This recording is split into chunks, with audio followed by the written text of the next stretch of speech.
حرام۔ جو دوزخ سے ڈرتا ہے وہ حرام چیزوں سے پرہیز کرتا ہے۔ حرام چیزوں سے دوری جیسا کوئی زہد نہیں۔ بدترین غذا حرام غذا ہے۔ آپ سے پوچھا گیا عالم کون ہے؟ تو آپ نے فرمایا جو محرمات سے پرہیز کرے۔ حرص کے ہوتے ہوئے حرام سے اجتناب نہیں ہو سکتا۔ جو بزرگی کا خواہاں ہوگا وہ حرام چیزوں سے اجتناب کرے گا۔ اگر تمہیں عزت کی خواہش ہے تو محرمات سے اجتناب کرو۔ بہترین آداب وہ ہیں جو تمہیں محرمات سے روک لیں۔ حرام چیزوں میں ڈوب جانے سے بچو کیونکہ یہ فاسقوں، فاجروں اور گمراہوں کی روش ہے۔ محرمات سے اپنے آپ کو روکے رکھنا عقلا کی روشوں اور بزرگ و کریم افراد کی صفتوں میں سے ہے۔ بدترین کمائی حرام کی کمائی ہے۔ اللہ اس بندے پر رحم کرے جو حرام اشیاء سے بچے، دنیا کے نقصانات کو برداشت کرے اور سب سے بڑے فائدے آخرت کے لیے تگ و دو کرے۔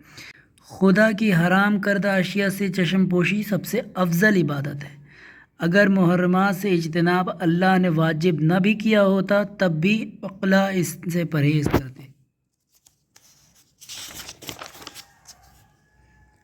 تقوی کی میزان محرمات سے دوری ہے۔ محرمات کی انجام دہی سے باز رہنے کے مقابل کوئی تقوی نہیں ہے۔